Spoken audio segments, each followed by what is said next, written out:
अगर किसी से अचानक पूछा जाए कि भाई भारत के संविधान का खाका किसने तैयार किया था, तो जवाब तुरंत मिल जाता है। बिल्कुल, हर कोई जानता है, डॉक्टर बी आर अम्बेडकर। हाँ, लेकिन अगर मैं ये पूछूं कि भारत में रोजाना 8 घंटे की शिफ्ट, रिजर्व बैंक का बुनियादी ढांचा या फिर नदियों को जोड़ने वाले वाटर ग्रिड का डिजाइन किसने तैयार किया, तो मुझे लगता है कि एक लंबी खामोशी छा जाएगी। सही कह रही हैं, अक्सर लोगों को इन पहलुओं के बारे में पता ही नहीं होता। तो श्रोताओं, कल 14 अप्रैल 2026 है, यानी डॉक्टर अंबेडकर की 135वीं जयंती। हम सब उन्हें एक आर्किटेक्ट के रूप में तो जानते हैं, लेकिन आज हमारे पास स्रोतों का जो एक विशाल अंबार है, और वो स्रोत सच में बहुत ही दिलचस्प है ना? मतलब इसमें विदेश मंत्रालय के डीक्लासिफाइड दस्तावेज हैं, दी एकेडमिक जर्नल की शानदार रिसर्च है, पूर्व राष्ट्रपति प्रणब मुखर्जी का एक बेहद अहम भाषण और स्माइल फाउंडेशन की रिपोर्ट शामिल है, जो एक बिल्कुल अलग ही तस्वीर पेश करते हैं। बिल्कुल। तो हमारा आज का मिशन उस संविधान के पिता वाली जानी मानी छवि से थोड़ा आगे बढ़ना है। हमें उस अर्थशास्त्री, उस जल संसाधन रणनीतिकार और संस्थागत दूरदर्शी को खोजना है। तो चलिए इसे थोड़ा विस्तार से समझते हैं। हाँ, इस चर्चा का जो मुख्य केंद्र है वो ये समझना है कि आज के आधुनिक भारत का जो आर्थिक और ढांचागत स्वरूप हमें दिखता है, उसकी अदृश्य नींवें असल में कैसे काम करती हैं। मतलब अगर हम उनके शैक्षिक सफर को ही देखें, कोलंबिया विश्वविद्यालय और लंदन स्कूल ऑफ इकोनॉमिक्स से अर्थशास्त्र में 2 डॉक्टरेट और 64 विषयों पर मास्टरी। अरे बाप रे, ये सिर्फ एक व्यक्तिगत उपलब्धि नहीं थी, ये एक ऐसा बौद्धिक शस्त्रागार था जिससे वे एक राष्ट्र की संस्थाओं को घड़ने के लिए तैयार कर रहे थे। एक एनालॉजी दूं, ये ऐसा है जैसे हम किसी महान इमारत के आर्किटेक्ट की तारीफ कर रहे हों और अचानक हमें पता चले कि उसी इंसान ने पूरे देश की अर्थशास्त्र रूपी प्लम्बिंग और इलेक्ट्रिकल वायरिंग का भी डिजाइन तैयार किया था। बहुत ही सटीक एनालॉजी है। देखिए, उनका दृष्टिकोण स्पष्ट था कि अगर देश की अर्थव्यवस्था की प्लम्बिंग ठीक नहीं होगी तो कोई भी राजनीतिक ढांचा खड़ा नहीं रह सकता। रुको, यहाँ मुझे एक बात पर थोड़ी उलझन है। हाँ, पूछिए। हम अक्सर रिजर्व बैंक ऑफ इंडिया यानी आरबीआई की स्थापना का श्रेय सीधे तौर पर उनके विचारों को देते हैं, लेकिन आरबीआई की रूपरेखा तो 1920 के दशक में ब्रिटिश सरकार के हिल्टन यंग कमीशन ने रखी थी, है ना? हाँ, जिसे रॉयल कमीशन भी कहा जाता था। तो उस समय ब्रिटिश हुकूमत तो अपने फायदे के लिए नीतियां बनाती थी। एक भारतीय स्कॉलर की किताब the problem of the rupee का उस कमीशन पर इतना प्रभाव कैसे पड़ गया कि पूरी बैंकिंग प्रणाली ही उस पर खड़ी हो गई? ये बहुत ही वाजिब सवाल है, और सच कहूं तो ब्रिटिश सरकार को अचानक कोई परोपकार की सूझ नहीं आई थी। असल में उस दशक में भारत की मुद्रा प्रणाली पूरी तरह से चरमरा रही थी। अच्छा। हाँ, ब्रिटिश हुकूमत रुपए की विनिमय दर को इस तरह से कंट्रोल कर रही थी जिससे इंग्लैंड को फायदा हो, लेकिन इसका नतीजा ये हुआ कि भारत में भयंकर मुद्रास्फीति और व्यापारिक अस्थिरता पैदा हो गई। यानी इकोनॉमी क्रैश होने की कगार पर थी। बिल्कुल। तब अंबेडकर ने अपनी किताब the problem of the rupee, its origin and its solution में केवल समस्या नहीं बताई, बल्कि उन्होंने सोने के मानक यानी गोल्ड एक्सचेंज स्टैंडर्ड की खामियों को गणितीय रूप से उजागर किया। तो उन्होंने साबित किया कि मुद्रा का मूल्य किसी सरकार के मनमाने फैसलों पर नहीं छोड़ा जा सकता। एकदम सही। उन्होंने तर्क दिया कि इसके लिए एक स्वतंत्र केंद्रीय बैंक की जरूरत है जो रुपये की क्रय शक्ति को स्थिर रखे। उनके तर्क इतने अचूक थे कि कमीशन को उन्हें मानना ही पड़ा, जो अंततः 1935 में आरबीआई की स्थापना का आधार बना। हैरानी होती है सुनकर।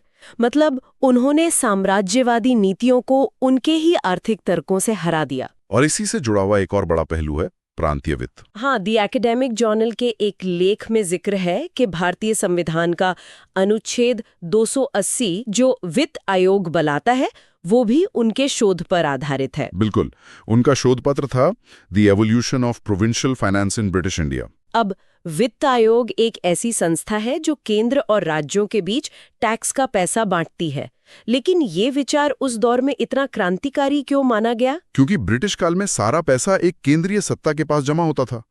प्रांतों या राज्यों के पास विकास के लिए कोई स्वायत्तता नहीं थी।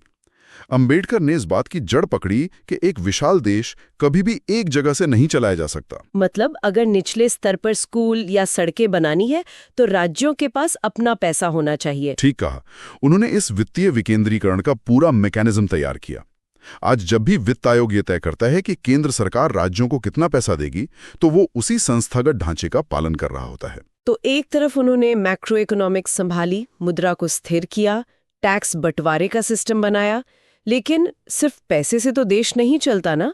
उस पैसे को दौड़ाने के लिए जमीन पर संसाधन चाहिए, जैसे श्रम और पानी। बिल्कुल, लेबर और वाटर रिसोर्सेज। 1942 से 46 के बीच जब वो वाइसराय की कार्यकारी परिषद में श्रम मंत्री थे, तब उन्होंने जो बदलाव किए वे आज भी हमारी रोजमर्रा की जिंदगी का हिस्सा है। जैसे 12 घंटे की शिफ्ट को घटाकर 8 घंटे करना। हाँ, ये बहुत बड़ा कदम था। लेकिन यहाँ मैं थोड़ा क्रिटिकल होना चाहूंगी। क्या उस समय 8 घंटे की शिफ्ट की मांग सिर्फ मजदूरों के बीच लोकप्रिय होने का एक तरीका नहीं था? देखिए, लोकप्रियता इसका लक्ष्य बिल्कुल नहीं था। इसके पीछे एक गहरा अर्थशास्त्रीय तर्क था। अगर कोई मजदूर 12-14 घंटे फैक्ट्री में काम कर रहा है तो वो इंसान कहाँ रहा, वो तो एक मशीन बन गया। सोचने का समय ही नहीं मिलेगा। यही बात है। अंबेडकर का तर्क था कि एक मजदूर को 8 घंटे काम, 8 घंटे आराम और 8 घंटे अपने बौद्धिक विकास के लिए चाहिए। ये ह्यूमन कैपिटल को बचाने की रणनीति थी। और शायद इसी संस्थागत सोच का नतीजा कर्मचारी राज्य बीमा यानी ESI और कर्मचारी भविष्य निधि यानी EPF जैसी चीजें थीं। हाँ, उन्होंने त्रिपक्षीय श्रम सम्मेलनों की भी शुरुआत की, जहां सरकार, मिल मालिक और मजदूर तीनों एक टेबल पर बैठकर नीतियां बनाते थे। जब आज कोई इंसान महीने के एंड में अपनी सैलरी स्लिप पर PF कटता हुआ देखता है, तो असल में एक ऐसे सुरक्षा तंत्र को देख रहा है जो उसे रिटायरमेंट के बाद गरिमा के साथ जीने का भरोसा देता है। ये कोई हवाई बातें नहीं थीं। बिल्कुल नहीं। और इस सुरक्षा तंत्र के साथ ही प्राकृतिक संसाधनों पर भी उनका विजन अभूतपूर्व था, खासकर पानी के प्रबंधन पर। द एकेडमिक की रिसर्च स्पष्ट करती है कि उनके लिए पानी ही संपत्ति है। भारत की अर्थव्यवस्था उस समय भी मानसून का जुआ थी, है ना? हाँ, बारिश हुई तो फसल अच्छी, वरना अकाल। वे इस निर्भरता को खत्म करना चाहते थे। विदेश मंत्रालय के दस्तावेजों में central waterways irrigation and navigation commission, जिसे CWINC कहते हैं, उसकी स्थापना का विस्तार से जिक्र है, आज जिसे हम सेंट्रल वाटर कमीशन कहते हैं। वरिस नदियों पर छोटे मोटे बांध बनाने की बात नहीं थी। ये रिवर बेसिन मैनेजमेंट का एक बहुत बड़ा विजन था। अमेरिका की टेनेसी वैली अथॉरिटी की तर्ज पर। बिल्कुल, उसी का अध्ययन करके उन्होंने भारत में दामोदर घाटी परियोजना की रूपरेखा तैयार की। फिर उड़ीसा की हीराकुंड परियोजना और सोन नदी परियोजनाएं सामने आईं। उनका सिद्धांत मल्टीपर्पज था, यानी एक ही ढांचे से बाढ़ नियंत्रण भी हो, सिंचाई का पानी भी मिले और बिजली भी पैदा हो। ये संसाधनों का ऐसा एकीकरण था जिसकी उस समय कल्पना भी मुश्किल थी। और एक बात और, नदियां तो एक राज्य से शुरू होकर दूसरे राज्यों में जाती हैं। जब पानी को संपत्ति माना जाएगा तो राज्यों के बीच झगड़े भी होंगे। हाँ, और अंबेडकर ने ये बात उसी समय भांप ली थी। संविधान का अनुच्छेद 262, जो अंतर्राज्यीय नदी जल विवादों को सुलझाने के लिए संसद को अधिकार देता है, वो उनकी इसी दूरदर्शिता का हिस्सा है, ताकि जब राज्य उलझें तो एक तटस्थ ढांचा हो जो विवाद सुलझा सके और विकास ना रोके। खैर, अब तक हमने पैसे, श्रम और प्राकृतिक संसाधनों के प्रबंधन को समझा, लेकिन अगर हम एक कदम पीछे हटकर देखें, ये सारा विकास किसके लिए हो रहा था? अगर हाशिए पर पड़े लोग और महिलाएं इसका हिस्सा ही नहीं है, तो ये विकास बेमानी है। बिल्कुल, सामाजिक न्याय के बिना आर्थिक विकास अधूरा है। 1924 में स्थापित बहिष्कृत हितकारिणी सभा और उनका मंत्र शिक्षित बनो, संगठित रहो और संघर्ष करो, ये सिर्फ एक नारा नहीं था। ये समाज के उस हिस्से को मुख्य धारा में लाने का मैकेनिज्म था। 1927 का महाड़ सत्याग्रह इसका ज्वलंत उदाहरण है, जिसे अक्सर सिर्फ एक तालाब से पानी पीने के अधिकार के रूप में देखा जाता है। हाँ, लेकिन असल में ये नागरिक अधिकारों का बहुत बड़ा दावा था। सार्वजनिक स्थानों और संसाधनों पर समान अधिकार की मांग। इसी तरह 1930 में कालाराम मंदिर प्रवेश का आंदोलन सिर्फ पूजा की आज़ादी नहीं था, बल्कि मानवीय गरिमा सुनिश्चित करने की लड़ाई थी। और जब बात समानता की आती है, तो महिलाओं के अधिकारों पर उनका रुख बहुत ही व्यवहारिक था।